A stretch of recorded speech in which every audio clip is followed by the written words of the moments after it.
وبارک وسلم صلاۃ وسلم یا رسول اللہ صلی اللہ علیہ وسلم۔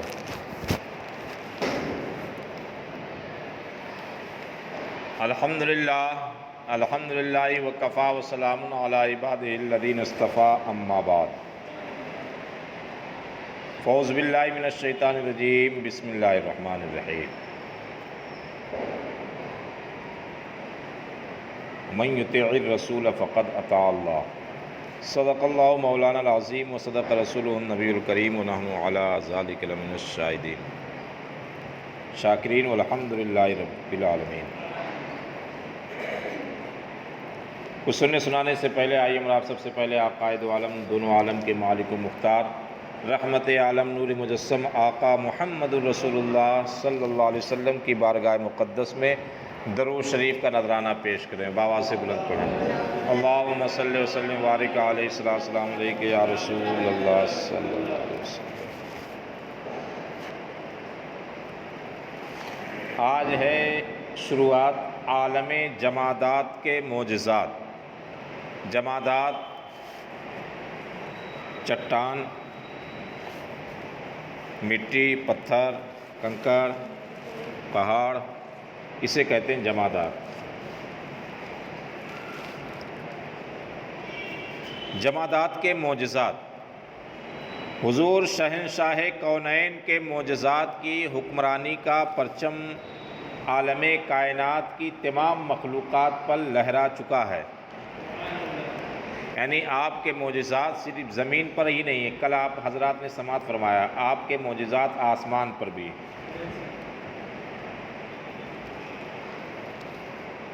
چنانچہ آسمانی معجزات کا ذکر تو آپ نے سن چکا ہے، اب روئے زمین پر ظاہر ہونے والے بے شمار معجزات کی چند مثالیں آپ کے سامنے بیان کی جا رہی ہیں تاکہ ذہن اس حقیقت کی تجلی آفتاب کی طرح روشن ہو جائے کہ خدا کی مخلوقات میں کوئی ایسا عالم نہیں ہے، ایسی کوئی دنیا نہیں ہے جہاں رحمت للعالمین کے معجزات و تصرفات کی سلطنت کا سکہ نہ چلتا ہو۔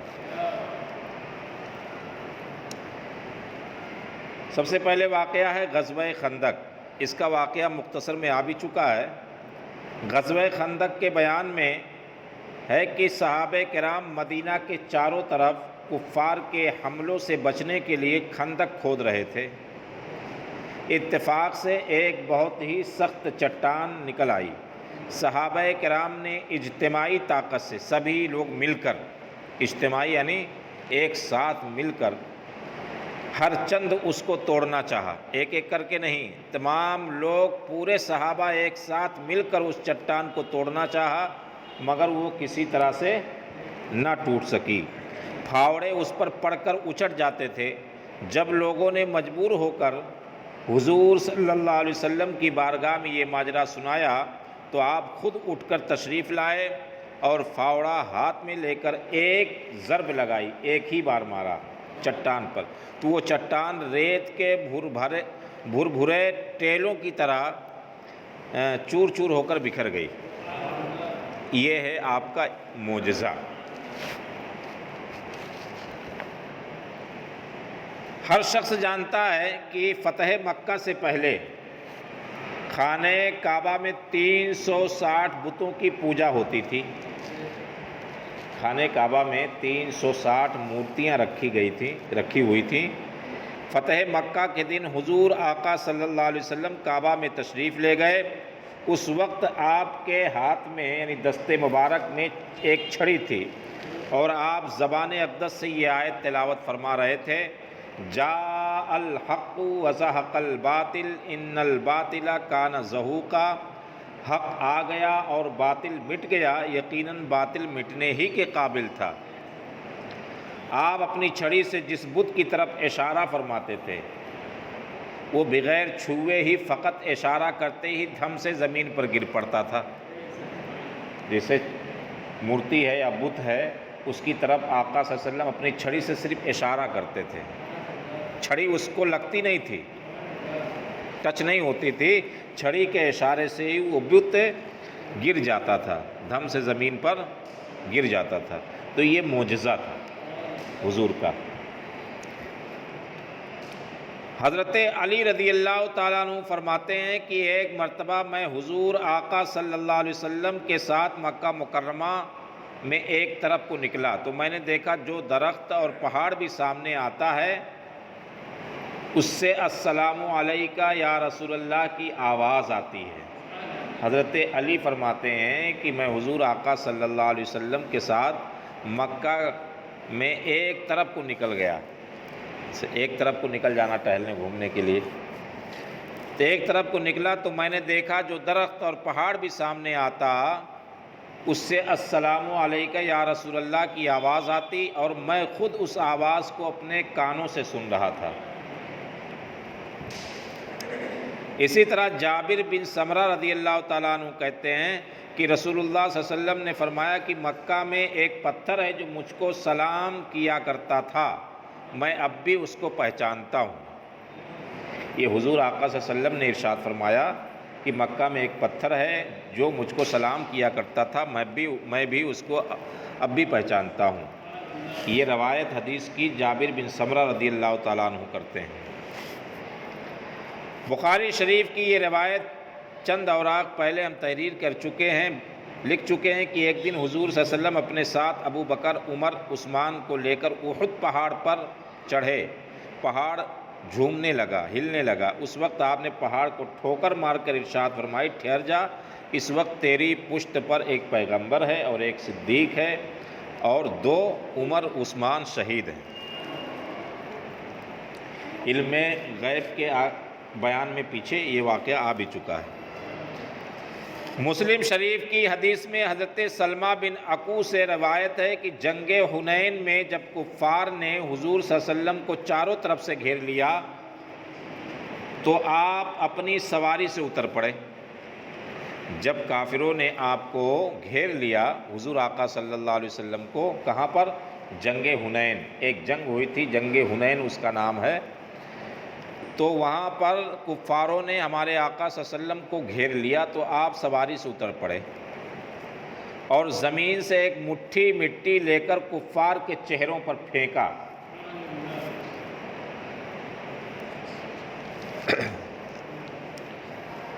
اور شاہت الوجوہ فرمایا، شاہت الوجوہ، تو کافروں کے لشکر میں کوئی انسان بھی باقی نہیں رہا جس کی دونوں آنکھیں اس مٹی سے نہ بھر گئی ہوں۔ کافروں کے لشکر میں کوئی بھی انسان باقی نہیں تھا، سب کے آنکھوں میں مٹی بھر گئی۔ ارے ہم مٹی پھینکیں، اگر دھول پھینکیں، ایسے پھینک دیں تو سب کے اوپر نہیں پڑنا چاہیے بھئی، کوئی دور کھڑا ہے، کوئی کہیں کھڑا ہے، کوئی سائڈ میں ہے، کوئی کہیں ہے، مگر یہ ہمارے نبی کا معجزہ کہ ایک مٹھی مٹی جب کفاروں کی طرف پھینکا تو کفار کے سارے لشکروں کے آنکھوں میں مٹی بھر گئی۔ یہ معجزہ ہے۔ چنانچہ وہ سب اپنی اپنی آنکھیں ملتے ہوئے پیٹ پھیر کر بھاگ گئے اور شکست کھا گئے، یعنی جنگ ہی ہار گئے۔ اور حضور صلی اللہ علیہ وسلم نے ان کے اموال غنیمت کو، مال غنیمت کو مسلمانوں کے درمیان تقسیم کر دیا۔ جو مال ملتا تھا، جیسے جنگ ہوتی ہے، جو کفار ہار جاتے تھے تو اپنا مال چھوڑ کے بھاگ جاتے تھے، تو وہ مال مسلمانوں کو مل جاتا تھا، اس کو مال غنیمت کہتے ہیں۔ مال غنیمت مسلمانوں میں تقسیم کر دیا گیا۔ اسی طرح ہجرت کی رات میں حضور صلی اللہ علیہ وسلم نے کاشانہ نبوت کا محاصرہ کرنے والے کافروں پر جب ایک مٹھی خاک پھینکی تو یہ مٹھی بھر مٹی تمام کافروں کے سروں پر پڑ گئی۔ یعنی حضور آقا صلی اللہ علیہ وسلم کے تمام مکہ والے دشمن ہو گئے، اس لیے تو آپ مدینہ تشریف لے گئے ہجرت کر کے۔ تو جس دن آپ مکہ سے مدینہ تشریف لے گئے، اس وقت آپ اپنے گھر سے جب نکلنے والے تھے، لوگوں کو بھنک لگی تو آپ کے گھر کا گھیراؤ کر لیا دشمنوں نے، کفاروں نے، مکہ کے کافروں نے، کہ ہم انہیں باہر نہیں جانے دیں گے، ہجرت نہیں کرنے دیں گے۔ گھیراؤ کر لیا، چاروں طرف سے گھیر لیا ہمارے آقا صلی اللہ علیہ وسلم کے مکان کو کہ ہم نہیں جانے دیں گے، اور دشمن جان کے دشمن ہو گئے تھے۔ مگر آپ مٹی پھینکی ان کے سروں پر پڑی اور آپ ان کے بھیڑ سے نکل بھی گئے، ان کو پتہ ہی نہ چلا۔ تو اس مٹی کے بارے میں بتایا ہے کہ جب مٹی آپ نے پھینکی تھی جو وہاں تھا سب کے سروں پر پڑی تھی۔ یہ آپ کا معجزہ ہے، سب کے سر پر پڑنا یہ بہت کمال کی بات ہے، یہ اس کو معجزہ ہی کہا جا سکتا ہے۔ ہمارے نبی کو دو مشہور و معروف چیزیں ملی ہیں، کمال اور جمال۔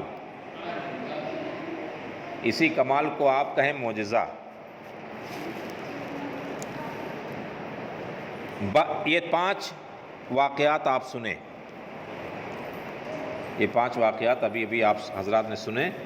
حضور علیہ السلام کے معجزات کی حکمرانی عالم جمادات پر بھی ہے، یعنی پتھروں پر، چٹانوں پر، پہاڑوں پر، مٹی پر، اسے جمادات۔ عالم جمادات کی ہر چیز جانتی، پہچانتی اور مانتی ہے، یعنی ہمارے نبی آقا صلی اللہ علیہ وسلم کو مٹی بھی اور پہاڑ بھی پہچانتی، جانتی، مانتی ہے۔ یہ مطلب انسان تو انسان ہے، جانور تو جانور ہے، فرشتے تو فرشتے ہیں، بلکہ ہر جمادات یعنی پتھر، مٹی، پہاڑ، یہ سب بھی حضور کو جانتے، مانتے، پہچانتے ہیں، اور یہ بھی جانتے ہیں کہ آپ اللہ کے رسول برحق ہیں۔ آپ کی اطاعت و فرما برداری کو عالم جمادات کا ہر فرد اپنے لیے لازم الایمان اور واجب العمل جانتا ہے، یعنی پتھر بھی اور پہاڑ بھی، یہ بھی مسلمان ہیں، ایمان والے، نبی کو مانتے ہیں۔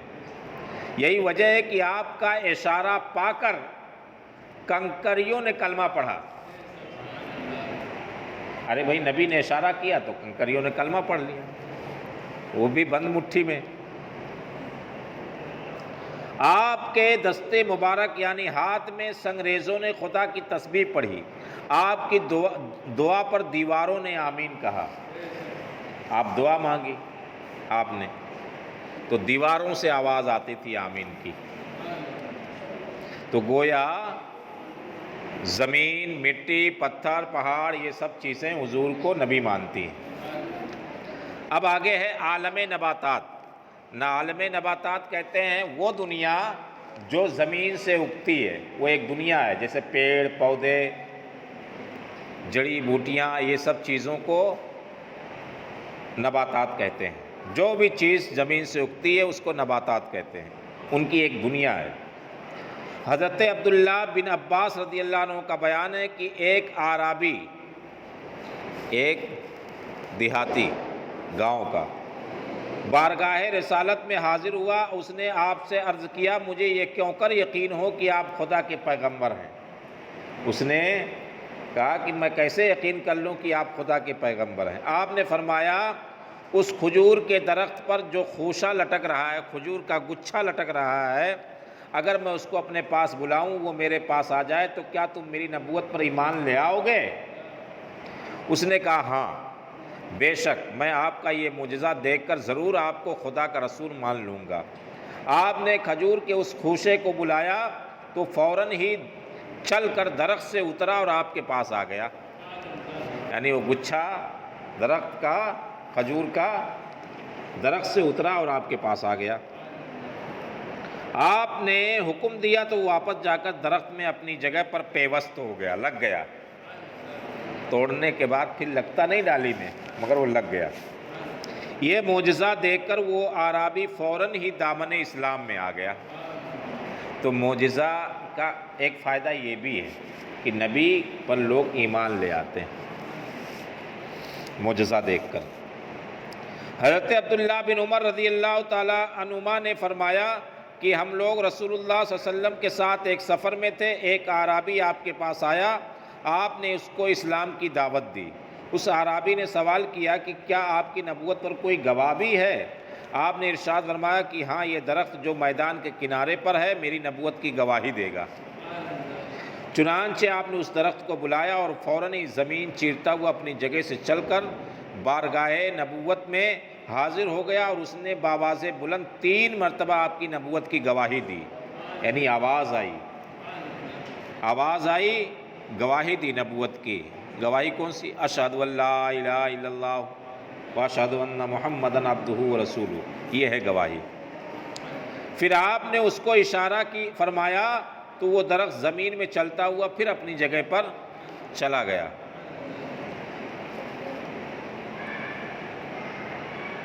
امام بغوی نے اس حدیث میں یہ روایت بھی تحریر فرمائی ہے کہ اس درخت نے بارگاہ نبی میں آ کر السلام علیکہ یا رسول اللہ کہا۔ اعرابی یہ معجزہ دیکھتے ہی مسلمان ہو گیا اور جوش عقیدت میں عرض کیا، یا رسول اللہ مجھے اجازت دے دیجئے کہ میں آپ کو سجدہ کروں۔ مکہ والے جو کافر ہو پہلے سب کافر ہی تھے، وہاں بتوں کی پوجا کرتے تھے، کعبہ میں بت تھا، تو جب مسلمان کوئی ہوتا تو ان کا مزاج وہی بنا ہوا رہتا، وہ تو کیا سمجھے، وہی مزاج تھا۔ اب کافر کوئی ایمان لے آیا، مان لیا، تو اب وہ نبی سے اجازت آتا کہ آپ جب آپ کی شخصیت اتنی پہنچی ہوئی ہے تو اب میں تمام چیزوں کو چھوڑ کر آپ ہی کی پوجا کروں، آپ ہی کا سجدہ کروں۔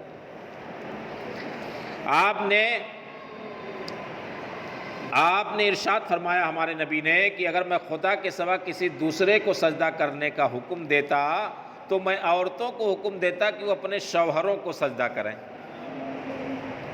یہ حدیث شریف ہے۔ آقا ارشاد فرماتے ہیں اگر سجدہ کسی کے لیے جائز ہوتا یا میں حکم دیتا کسی کو تو سب سے پہلے میں یہ حکم دیتا کہ عورتیں اپنے شوہروں کو سجدہ کریں۔ اس سے شوہر کی اہمیت کا اندازہ لگتا ہے، مگر اب سجدہ ہے ہی نہیں ہے کسی کے لیے۔ یہ فرما کر آپ نے اس کو سجدہ کرنے کی اجازت نہیں دی۔ پھر اس نے عرض کیا، یا رسول اللہ اگر آپ اجازت دیں تو میں آپ کے دست مبارک اور مقدس پاؤں کو بوسہ دوں، یعنی چوموں، پاؤں کو بھی اور ہاتھ کو بھی۔ آپ نے اس کو اس کی اجازت دے دی، چنانچہ اس نے آپ کے مقدس ہاتھوں اور مبارک پاؤں کو والہانہ عقیدت کے ساتھ چوم لیا۔ یہ حدیث زرقانی میں ہے، اور اس حدیث سے یہ معلوم چلا کہ اپنے بزرگوں، اپنے بڑوں جیسے والدین، والد، ایک بیٹے کے لیے والد، والدہ، اپنے بزرگ، اپنے سے بڑوں کا، نیک پرہیزگار لوگوں کا، ولیوں کا، عالموں کا، حافظوں کا ہاتھ چومنا جائز ہے۔ اسی طرح حضرت جابر کہتے ہیں کہ ایک سفر میں ایک منزل پر حضور صلی اللہ علیہ وسلم استنجا فرمانے کے لیے میدان میں تشریف لے گئے۔ پیشاب کرنے کے بعد پاک کرنے کو، پانی ڈالنے کو استنجا کہتے ہیں۔ ہمارے آقا صلی اللہ علیہ وسلم استنجا فرمانے کے لیے میدان میں تشریف لے گئے، مگر کہیں کوئی آڑ کی جگہ نظر نہیں آئی۔ استنجا کا استعمال کہیں کہیں لیٹرنگ کے لیے بھی ہوا ہے، پاخانہ کے لیے بھی ہوا ہے۔ حضور صلی اللہ علیہ وسلم استنجا فرمانے کے لیے میدان میں تشریف لے گئے، مگر کہیں کوئی آڑ کی جگہ نظر نہیں آئی کہ اس کی آڑ میں فراغت ہو جائے۔ البتہ اس میدان میں دو درخت نظر آئے، دو پیڑ نظر آئے جو ایک دوسرے سے کافی دور تھے، ایک پیڑ یہاں، دوسرا پیڑ تھوڑی دور پر۔ آپ نے درخت کی شاخ پکڑ کر چلنے کا حکم دیا۔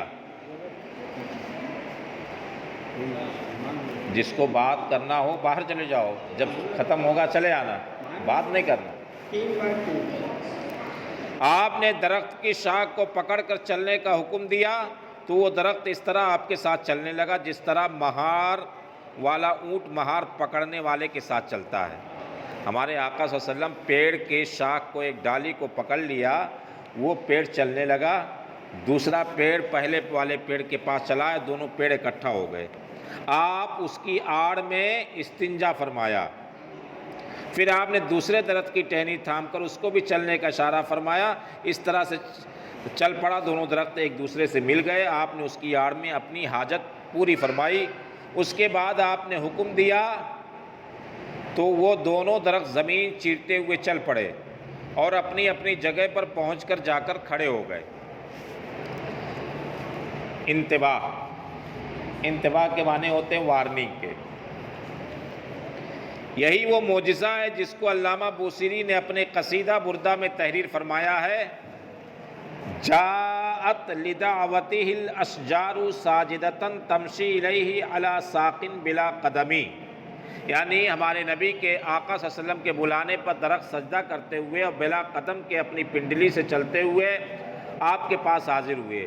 نیز پہلی حدیث سے ثابت ہوا کہ دیندار بزرگوں مثلاً علماء مشائخ کی تعظیم کے لیے ان کے ہاتھ پاؤں کو بوسہ دینا جائز ہے۔ چنانچہ امام نووی نے اپنی کتاب اذکار میں اور اپنی کتاب نوادر الحدیث میں اس مسئلے کو مفصل تحریر فرمایا ہے۔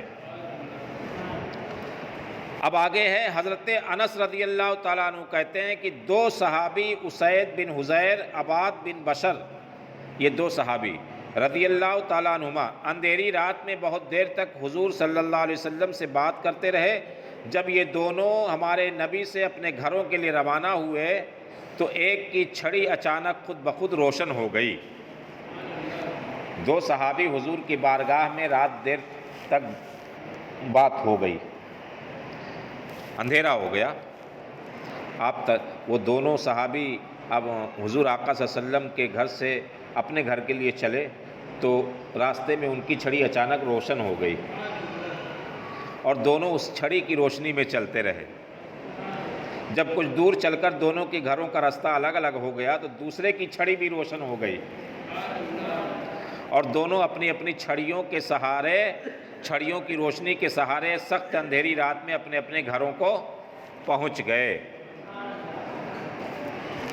امام احمد نے ابو سعید خدری سے روایت کی ہے کہ ایک مرتبہ حضرت قتادہ بن نعمان نے حضور کے ساتھ عشاء کی نماز پڑھی۔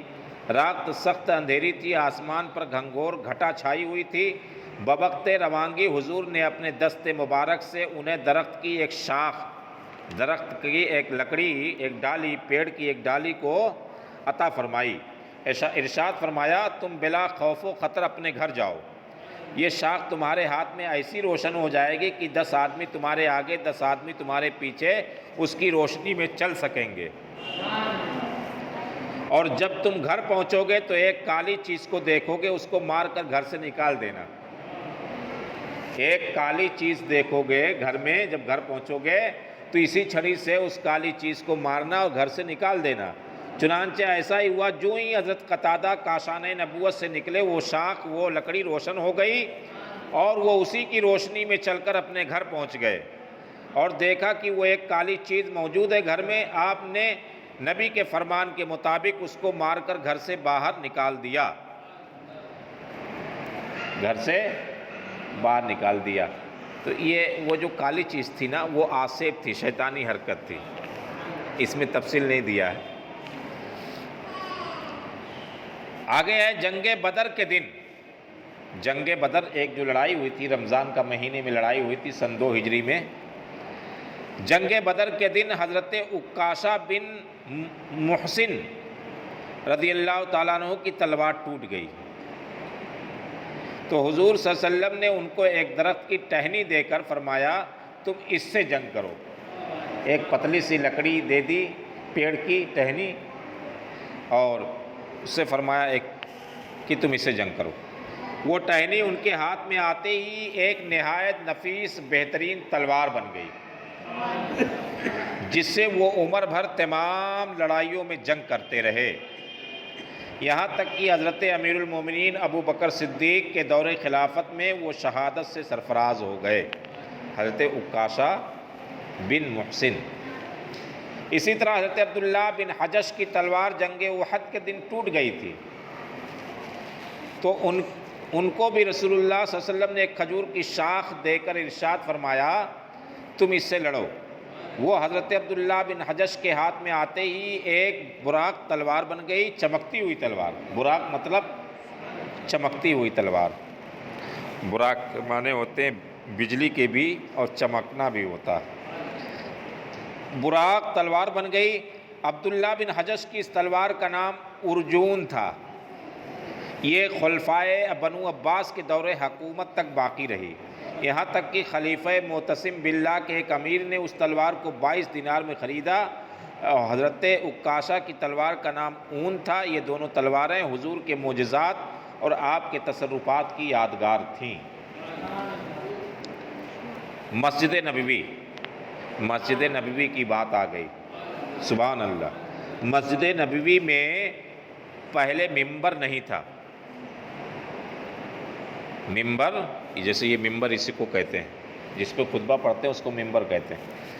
مسجد نبوی میں پہلے ممبر نہیں تھا، کھجور کے تنے کا ایک ستون تھا، ایک کھمبا تھا، جیسے وہ کھمبا بیچ میں ہے، ایسا ایک کھمبا تھا۔ وہ بھی کھمبا کس کا؟ کھجور کے تنے کا ایک ستون تھا، کھجور کا کھمبا تھا۔ اسی سے ٹیک لگا کر آپ خطبہ پڑھا کرتے تھے، اس کھمبے سے ٹیک لگا کر آپ خطبہ پڑھا کرتے تھے۔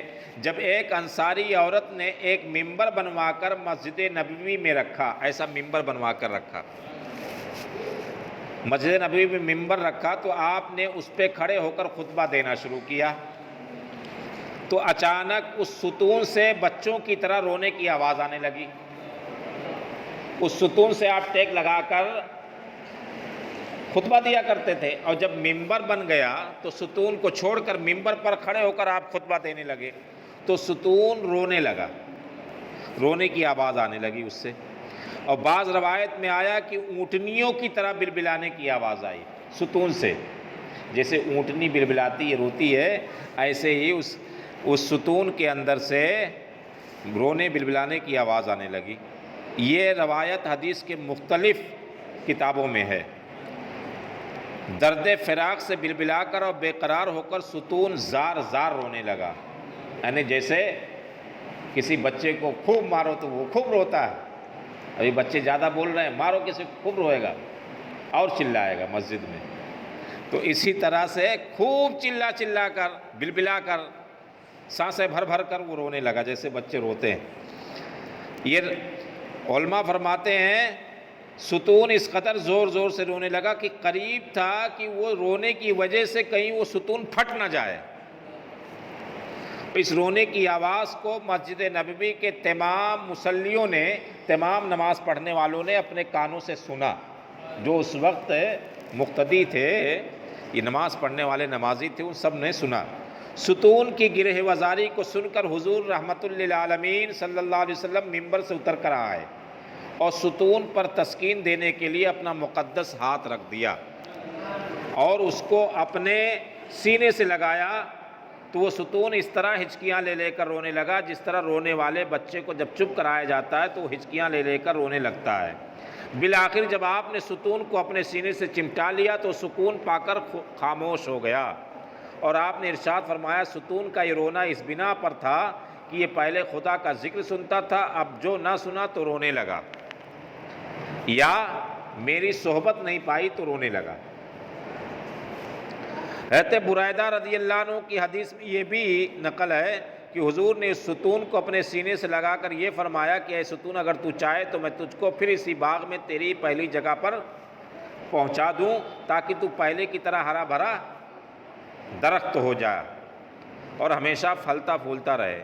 اگر تیری خواہش ہو تو میں تجھ کو باغ بہشت یعنی جنت کا ایک درخت بنا دینے کے لیے خدا سے دعا کر دوں تاکہ جنت میں خدا کے اولیاء تیرا پھل کھاتے رہیں۔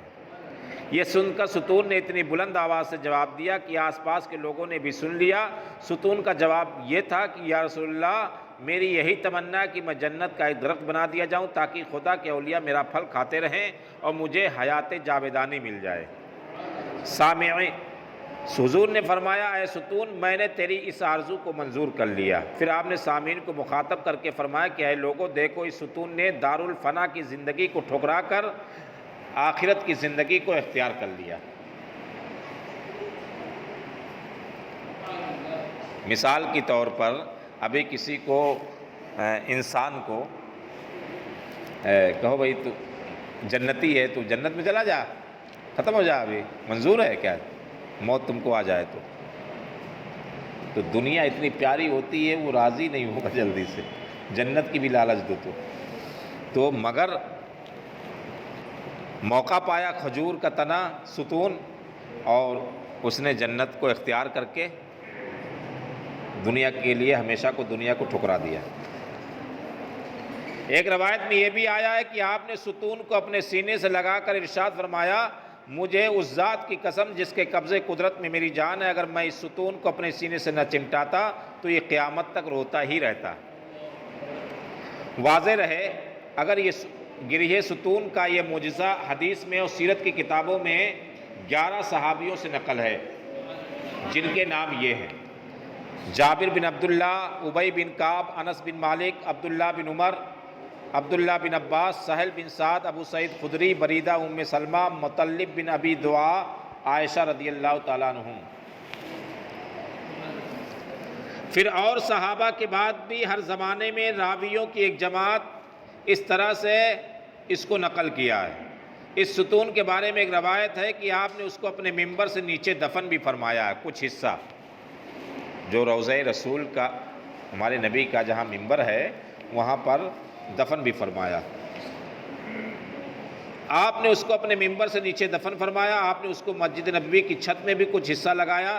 ان دونوں روایتوں میں شارحین حدیث نے اس طرح تطبیق دی ہے کہ پہلے حضور نے اس کو دفن فرما دیا، پھر اس خیال سے کہ یہ لوگوں کے قدموں سے پامال ہوگا، لہذا اس کو زمین سے نکال کر چھت میں بھی لگایا کچھ حصہ۔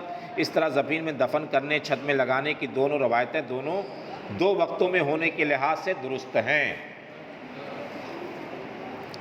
پھر حضور صلی اللہ علیہ وسلم کے بعد جب یہ تعمیر جدید کے لیے مسجد شہید ہوئی، مسجد نبوی، اور یہ ستون چھت سے نکالا گیا تو اس کو مشہور صحابی ابی بن کعب نے ایک مقدس تبرک سمجھ کر اٹھا لیا اور اس کو اپنے پاس رکھ لیا، یہاں تک کہ یہ بالکل ہی کہنا یعنی پرانا اور پرانا ہو کر چور چور ہو گیا۔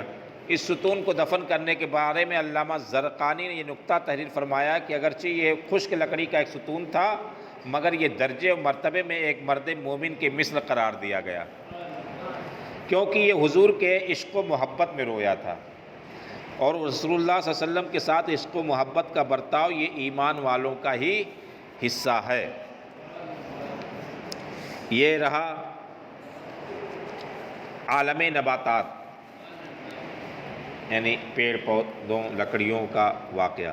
اب آگے ہے حیوانات، یعنی حیوانات اسے کہتے ہیں جو جاندار چیز ہوتی ہے، جانور، انسان، پرند چرند، اس سب کے کیڑے مکوڑے، ان سب کا ہے، اسے کہتے ہیں حیوانات۔ احادیث کی اکثر کتابوں میں چند الفاظ کے ساتھ یہ روایت ہے کہ ایک انصاری کا اونٹ بگڑ گیا، ایک انصاری کا اونٹ بگڑ گیا اور وہ کسی کے قابو میں نہیں آتا تھا، سب کو مارتا تھا، بلکہ لوگوں کے کاٹنے کے لیے حملہ کرتا تھا۔ اونٹ جو ہے جیسے بیل ہمارے یہاں کا ہندوستان کا بیل مارتا ہے تو اونٹ کاٹتا بھی ہے مارنے کے ساتھ۔ ایک انصاری کا اونٹ بگڑ گیا، وہ کسی کے قابو میں نہیں آتا تھا بلکہ لوگوں کے کاٹنے کے لیے حملہ کیا کرتا تھا۔ لوگوں نے حضور صلی اللہ علیہ وسلم کو اطلاع کیا اونٹ کے بارے میں، آپ نے خود اس اونٹ کے پاس جانے کا ارادہ فرمایا تو لوگوں نے آپ کو روکا کہ یا رسول اللہ یہ اونٹ لوگوں کو دوڑ کر کتے کی طرح کاٹ کھاتا ہے۔ آپ نے ارشاد فرمایا مجھے اس کا کوئی خوف نہیں ہے۔ یہ کہہ کر آپ آگے بڑھے تو اونٹ نے آپ کے سامنے آ کر اپنی گردن ڈال دی، یعنی آپ کو سجدہ کیا۔ آپ نے اس کے سر اور گردن پر اپنا ہاتھ پھیر دیا تو وہ بالکل ہی نرم پڑ گیا اور فرما بردار ہو گیا۔ آپ نے اس کو پکڑ کر اس کے مالک کے حوالے کر دیا۔ پھر یہ ارشاد فرمایا خدا کی ہر مخلوق جانتی اور مانتی ہے کہ میں اللہ کا رسول ہوں، لیکن جنوں اور انسانوں میں سے جو کفار ہیں وہ میری نبوت کا اقرار نہیں کرتے۔ صحابہ کرام نے اونٹ کو سجدہ کرتے ہوئے دیکھ کر عرض کیا یا رسول اللہ جب جانور آپ کو سجدہ کرتے ہیں تو ہم انسانوں کو تو سب سے پہلے آپ کو سجدہ کرنا چاہیے۔ یہ سن کر آپ نے فرمایا کہ اگر کسی انسان کا دوسرے انسان کو سجدہ کرنا جائز ہوتا تو میں عورتوں کو حکم دیتا کہ وہ اپنے شوہروں کو سجدہ کریں، یعنی عورت کے لیے شوہر اس کے لیے بہت بڑا مرتبہ رکھتا ہے، تو سب سے پہلے سجدہ کرنے کا حقدار وہ ہوتا، مگر جائز ہی نہیں ہے۔ تو آقا صلی اللہ علیہ وسلم نے ارشاد فرمایا، یہ کہہ کر ٹال دیا کرتے تھے کہ مجھے سجدہ کرو یہ آپ، یعنی نبی نے کبھی اپنے لیے سجدہ نہیں کرایا، خواہش رہتی تھی۔ صحابہ نے پوچھا جب اونٹ سجدہ کر رہا ہے تو ہمیں بھی اجازت ملنی چاہیے، مگر اب وہ جانور ہے۔ ایک بار حضور صلی اللہ علیہ وسلم ایک انصاری کے باغ میں تشریف لے گئے، وہاں ایک اونٹ کھڑا ہوا، زور زور سے چلا رہا تھا۔ جب اس نے آپ کو دیکھا تو ایک دم بلبلانے لگا، رونے لگا، اور اس کی دونوں آنکھوں سے آنسو جاری ہو گئے۔ آپ نے قریب جا کر اس کے سر اور کنپٹی پر اپنا ہاتھ پھیرا، وہ تسلی پا کر بالکل خاموش ہو گیا۔ پھر آپ نے لوگوں سے دریافت فرمایا کہ اس اونٹ کا مالک کون ہے؟ لوگوں نے ایک انصاری کا نام بتایا۔ آپ نے فوراً ان کو بلوایا، فرمایا کہ اللہ تعالیٰ نے ان جانوروں کو تمہارے قبضے میں دے کر ان کو تمہارا محکوم بنایا ہے، لہذا تم لوگوں پر لازم ہے کہ تم ان جانوروں پر رحم کیا کرو۔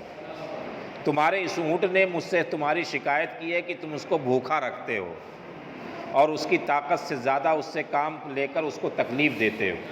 یہ اونٹ نے شکایت کی تھی نبی کو، نبی نے اونٹ کے مالک کو بتایا، انصاری کو۔ حضرت عبداللہ بن مسعود کہتے ہیں کہ میں ایک نوعمر لڑکا تھا اور مکہ میں کافروں کے سردار عقبہ بن ابی معیط کی بکریاں چرایا کرتا تھا۔ اتفاق سے حضور اور حضرت ابوبکر صدیق کا میرے پاس سے گزر ہوا۔ آپ نے مجھ سے فرمایا، ابوبکر صدیق اور آقا صلی اللہ علیہ وسلم نے، کہ اے لڑکے، اگر تمہاری بکریوں کے تھنوں میں دودھ ہو تو ہمیں بھی دودھ پلا دو۔ یعنی یہ عبداللہ بن مسعود کہتے ہیں کہ میں مطلب لڑکا تھا، نئی عمر کا لڑکا تھا، تو میں بکریاں چرایا کرتا تھا، اور جہاں میں بکریاں چرا رہا تھا وہیں سے ابوبکر صدیق اور حضور آقا صلی اللہ علیہ وسلم کا گزر ہوا ادھر سے۔ تو آقا صلی اللہ علیہ وسلم اور ابوبکر صدیق رضی اللہ تعالیٰ عنہ نے کہا کہ دودھ پلاؤ، اگر تمہاری بکریوں کے تھنوں میں دودھ ہے تو دودھ ہمیں پلاؤ۔ میں نے عرض کیا کہ میں ان بکریوں کا مالک نہیں ہوں۔ آپ نے کیا فرمایا چرانے والے نے؟ کہ میں مالک نہیں ہوں، میں نوکری کر رہا ہوں، ان بکریوں کا مالک نہیں ہوں، بلکہ ان کا چرواہا ہونے کی حیثیت سے میں ان کا امین ہوں، میں نہیں دے سکتا۔ میں بھلا بغیر مالک کی اجازت کے کس طرح ان بکریوں کا دودھ کسی کو پلا سکتا ہوں؟ آپ نے فرمایا کیا تمہاری بکریوں میں کوئی بچہ بھی ہے؟ میں نے کہا جی ہاں۔ آپ نے فرمایا اس بچے کو میرے پاس لاؤ۔ میں لے آیا۔ ابو بکر رضی اللہ تعالیٰ عنہ نے اس بچے کی ٹانگوں کو پکڑ لیا اور آقا صلی اللہ علیہ وسلم نے اس کے تھن کو اپنا مقدس ہاتھ لگا دیا، اس کا تھن دودھ سے بھر گیا، بکری کے بچے کا تھن دودھ سے بھر گیا۔ پھر ایک گہرے پتھر میں آپ نے اس کو دودھ دوہا۔ گہرا پتھر یعنی کچھ تھا نہیں کہ اس میں دودھ نکالا جائے، تو گہرا پتھر کو پتیلی بنا لیا گیا، یعنی کٹورا یا برتن بنا لیا گیا، اس پتھر میں دودھ نکالا گیا، جنگل تھا۔ پھر ابو بکر صدیق کو پلایا، پہلے خود پیا پھر ابو بکر صدیق کو پلایا۔ عبداللہ بن مسعود کہتے ہیں کہ اس کے بعد مجھ کو بھی پلایا۔ پھر آپ نے اس بکری کے تھن میں پھر ہاتھ پھیر دیا، اے تھن تو سمٹ جا، چنانچہ فوراً ہی اس کا تھن سمٹ کر خشک ہو گیا، کیونکہ وہ بکری نہیں تھی، بکری کا بچہ تھا وہ۔ حضرت عبداللہ بن مسعود کا بیان ہے کہ میں اس معجزے کو دیکھ کر بے حد متاثر ہوا۔ میں نے عرض کیا آپ پر آسمان سے جو کلام نازل ہوا مجھے بھی سکھائیے۔ آپ نے فرمایا تم ضرور سیکھو، تمہارے اندر سیکھنے کی صلاحیت ہے۔ چنانچہ میں نے آپ کی زبان مبارک سے سن کر قرآن مجید کی 70 سورتیں یاد کر لی۔ عبداللہ بن مسعود کہا کرتے تھے کہ میرے اسلام قبول کرنے میں اس معجزے کا، بکری والے معجزے کا بڑا دخل ہے۔ حضرت ابو ہریرہ رضی اللہ تعالیٰ عنہ فرماتے ہیں کہ ایک بھیڑیے نے ایک بکری کو پکڑ لیا، لیکن بکریوں کے چرواہے نے بھیڑیے پر حملہ کر کے اس سے بکری کو چھین لیا۔ بھیڑیا بھاگ کر ایک ٹیلے پر بیٹھ گیا اور کہنے لگا کہ اے چرواہے، اللہ نے مجھ کو رزق دیا تھا مگر تو نے اس کو مجھ سے چھین لیا۔ چرواہے نے یہ سن کر کہا کہ خدا کی قسم، میں نے آج سے زیادہ کبھی کوئی حیرت انگیز اور تعجب خیز منظر نہیں دیکھا کہ ایک بھیڑیا عربی زبان میں مجھ سے بات کرے، کلام کرے۔ بھیڑیا کہنے لگا کہ اے چرواہے، اس سے کہیں زیادہ عجیب بات تو یہ ہے کہ تو یہاں بکریاں چرا رہا ہے اور تو اس نبی کو چھوڑے اور ان سے منہ موڑے ہوئے بیٹھا ہے جن سے زیادہ بزرگ و بلند مرتبہ کوئی نبی نہیں آیا۔ وہ بھیڑیا کہہ رہا ہے اس چرواہے سے۔ اس وقت جنت کے تمام دروازے کھلے ہوئے ہیں اور تمام اہل جنت اس نبی کے ساتھیوں کی شان جہاد کا منظر دیکھ رہے ہیں، اور تیرے اور اس نبی کے درمیان بس ایک گھاٹی کا فاصلہ ہے۔ کاش تو بھی اس نبی کی خدمت میں حاضر ہو کر اللہ کے لشکروں کا ایک سپاہی بن جاتا۔ چرواہے نے اس گفتگو سے متاثر ہو کر کہا کہ اگر میں یہاں سے چلا گیا تو میری بکریوں کی حفاظت کون کرے گا؟ بھیڑیے نے جواب دیا، تیرے لوٹنے تک میں خود تیری بکریوں کی نگہبانی کروں گا۔ چنانچہ چرواہے نے اپنی بکریوں کو بھیڑیے کے سپرد کر دیا، خود حضور کی بارگاہ میں مسلمان ہو گیا پہنچ کر، اور واقعی بھیڑیے کے کہنے کے مطابق اس نے نبی کے صحابہ کو جہاد میں مصروف پایا۔ پھر چرواہے نے بھیڑیے کے کلام کا حضور سے تذکرہ کیا تو آپ نے فرمایا تم جاؤ، تم اپنی سب بکریوں کو زندہ سلامت پاؤ گے۔ چنانچہ چرواہا جب لوٹا تو یہ منظر دیکھ کر حیران رہ گیا کہ بھیڑیا اس کے بکریوں کی حفاظت کر رہا ہے اور اس کی کوئی بکری بھی ضائع نہیں ہوئی۔ چرواہے نے خوش ہو کر بھیڑیے کے لیے ایک بکری ذبح کر کے پیش کر دی اور بھیڑیا اس کو کھا کر چلا گیا۔ یہ رہا معجزہ۔ معجزہ ایسا ہوتا ہے وہ بھی ہمارے نبی کا۔ عبداللہ بن عمر رضی اللہ تعالیٰ عنہما سے روایت ہے کہ قبیلہ بنی سلیم کا ایک اعرابی ناگہاں یعنی اچانک حضور کی نورانی محفل کے پاس سے گزرا۔ آپ اپنے صحابہ کے مجمع میں تشریف فرما تھے۔ اعرابی جنگل سے ایک گوہ پکڑ کر لایا تھا۔ گوہ تو جانتے ہوں گے آپ لوگ، کھیتوں میں ہوتا ہے گوہ، جانور ہوتا ہے۔ آپ یوٹیوب پہ سرچ کریں گے گوہ کے نام سے تو آئے گا وہ جانور۔ یہ اعرابی جنگل سے ایک گوہ پکڑ کر لا رہا تھا۔ اعرابی نے آپ کے بارے میں لوگوں سے سوال کیا کہ وہ کون ہے؟ لوگوں نے بتایا کہ اللہ کے نبی ہیں۔ اعرابی یہ سن کر آپ کی طرف متوجہ ہوا اور کہنے لگا مجھے لات و عزا کی قسم۔ اعرابی جو تھا وہ کافر تھا، اس نے بتوں کی قسم کھائی، لات و عزا کی قسم، کہ میں اس وقت تک آپ پر ایمان نہیں لاؤں گا جب تک میری یہ گو آپ کی نبوت پر ایمان لائے۔ جب تک میری یہ گو یا جانور یہ ایمان نہیں لائے گی جب تک میں ایمان نہیں لاؤں گا۔ یہ کہہ کر اس نے گوہ کو آپ کے سامنے ڈال دیا۔ آپ نے گوہ کو پکارا تو اس نے کہا لبیک و سعدیک، اتنی بلند آواز سے کہا کہ تمام حاضرین نے سن لیا۔ پھر آپ نے پوچھا تیرا معبود کون ہے؟ گوہ نے جواب دیا میرا معبود وہ ہے کہ اس کا عرش آسمان میں اور اس کی بادشاہی زمین میں ہے، اور اس کی رحمت جنت میں اور اس کا عذاب جہنم میں ہے۔ پھر آپ نے پوچھا ہے گو یہ بتا میں کون ہوں؟ گو نے بلند آواز سے کہا آپ رب العالمین کے رسول ہیں، خاتم النبیین ہیں۔ جس نے آپ کو سچا مانا وہ کامیاب ہو گیا اور جس نے آپ کو جھٹلایا وہ نامراد ہو گیا۔ یہ منظر دیکھ کر اعرابی اس قدر متاثر ہوا کہ فوراً ہی کلمہ پڑھ کر مسلمان ہو گیا اور کہنے لگا یا رسول اللہ جس وقت آپ کے پاس آیا تھا تو میری نظر میں روئے زمین سے پر آپ سے زیادہ ناپسند کوئی آدمی نہیں تھا، لیکن اس وقت میرا یہ حال ہے کہ آپ میرے نزدیک میری اولاد میری جان سے بھی پیارے ہو گئے ہیں۔ آپ نے فرمایا خدا کے لیے حمد ہے جس نے تجھ کو ایسے دین کی ہدایت دی جو ہمیشہ غالب رہے گا اور کبھی مغلوب نہیں ہوگا۔ پھر آپ نے اس کو سورہ فاتحہ، سورہ اخلاص یعنی قل واللہ کی تعلیم دی۔ اعرابی قرآن کی صورتوں کو سن کر کہنے لگا میں نے بڑے بڑے فصیح و بلیغ طویل کلام سنے مگر خدا کی قسم میں نے آج تک اس سے بڑھ کر کلام نہیں سنا، یعنی قرآن شریف۔ یہاں تک کہ عبد الرحمن بن عوف رضی اللہ تعالیٰ عنہ نے اس کو 10 گابن اونٹنیاں دی۔ اس نے کیا کہا؟ کیوں دی؟ یہ کہا کہ میں غریب ہوں، مفلس ہوں، اور آقا صلی اللہ علیہ وسلم جانتے ہیں غیب کی بات، کون غریب ہے، کون مفلس ہے، کون پیسے والا۔ تو آقا نے صحابہ سے اعلان فرمایا کہ تم اس کی مدد کرو۔ یہ سن کر بہت سے لوگوں نے اس کو بہت کچھ دیا، یہاں تک کہ عبد الرحمن بن عوف نے اس کو 10 گابن اونٹنی دی۔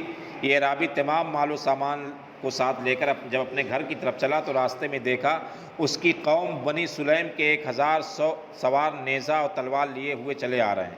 اس نے پوچھا تم لوگ کہاں کے لیے، کس ارادے سے چلے؟ اور سواروں نے جواب دیا کہ ہم لوگ اس شخص سے لڑنے کے لیے جا رہے ہیں جو یہ گمان کرتا کہ وہ نبی ہیں اور ہمارے دیوتاؤں کو برا بھلا کہتا۔ یہ سن کر اعرابی نے بلند آواز سے کلمہ پڑھا اور اپنا سارا واقعہ ان سواروں سے بیان کیا۔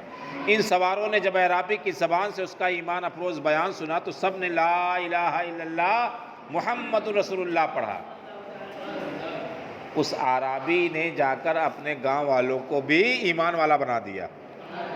پھر سب کے سب بارگاہ نبوت میں حاضر ہوئے تو حضور انور صلی اللہ علیہ وسلم اس قدر تیزی کے ساتھ ان لوگوں کے استقبال کے لیے کھڑے ہوئے کہ آپ کی چادر آپ کے جسم اطہر سے گر پڑی اور یہ لوگ کلمہ پڑھتے ہوئے اپنی اپنی سواریوں سے اتر پڑے۔ عرض کیا یا رسول اللہ آپ ہمیں جو حکم دیں گے ہم آپ کے حکم کی فرما برداری کریں گے۔ آپ نے ارشاد فرمایا تم لوگ حضرت خالد بن ولید کے جھنڈے کے نیچے جہاد کرتے رہو۔ حضرت خالد بن ولید کے نیچے جھنڈے کے نیچے جہاد کرتے رہو۔ عبداللہ بن عمر رضی اللہ تعالیٰ عنہ کا بیان ہے کہ حضور صلی اللہ علیہ وسلم کے زمانے میں بنی سلیم کے سوا کوئی قبیلہ بھی ایسا نہیں تھا جن کے 1000 آدمی بیک وقت مسلمان ہوئے ہوں۔ اس حدیث کی طبرانی، بیہقی اور دیگر کتابوں میں اس کی روایت ہے۔ پھر آگے آیا انتباہ یعنی وارننگ۔ اس قسم کے سینکڑوں معجزات میں سے چند واقعات اس بات کی صورت سے زیادہ روشن دلیلیں ہیں کہ روئے زمین کے تمام حیوانات یعنی جانور حضور صلی اللہ علیہ وسلم کو جانتے، پہچانتے اور مانتے ہیں کہ آپ نبی آخر الزماں خاتم پیغمبراں ہیں، اور یہ سب کے سب آپ کے مدح و ثنا کے خطیب ہیں، یعنی آپ کی تعریف کرتے ہیں، آپ کی مقدس دعوت اسلام کے نقیب ہیں، اور یہ سب آپ کے امر و نہی کی حکمرانی یعنی آپ جو کہتے ہیں اچھی باتوں کا حکم دیتے ہیں، بری باتوں سے منع کرتے ہیں، یہ سب پر عمل کرتے ہیں۔ کون؟ حیوانات۔ آپ کے اقتدار و تصرفات کی سلطانی کو یہ حیوانات جانور تسلیم کرتے ہیں۔ آپ کے ہر فرمان کو اپنے لیے واجب العمال اور لازم العمل تصور کرتے ہیں۔ یہ چھوٹے بچے کو لانے کی کیا ضرورت تھی؟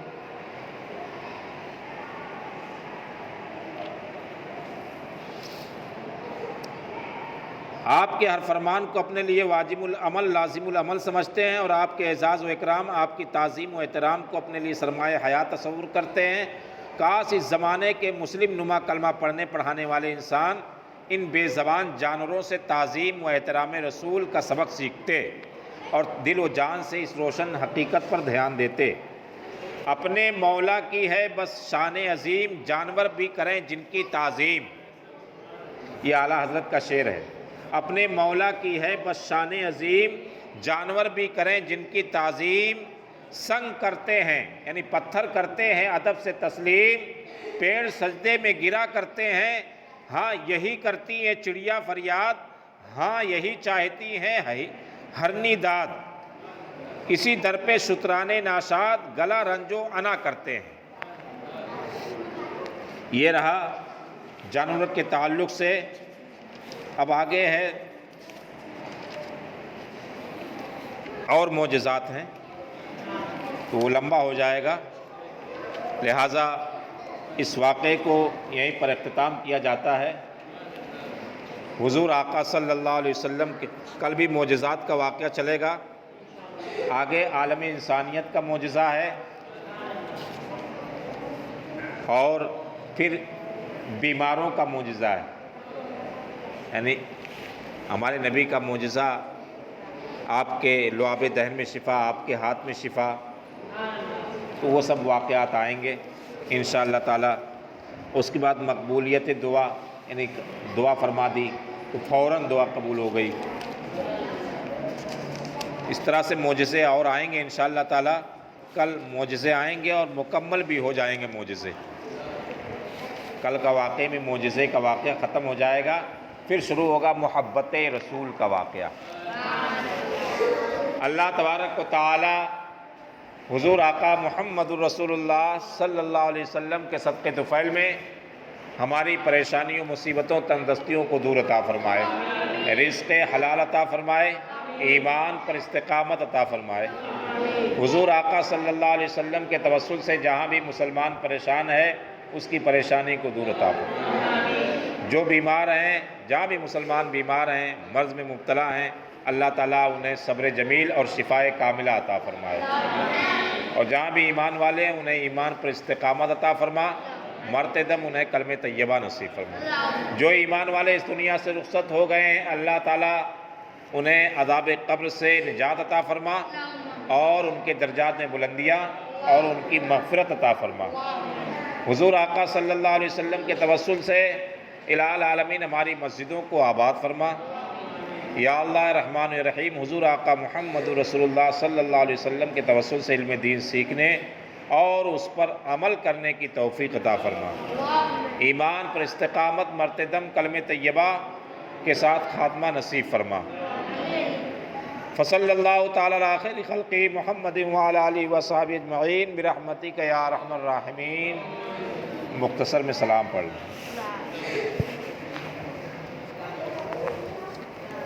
اعوذ باللہ من الشیطان الرجیم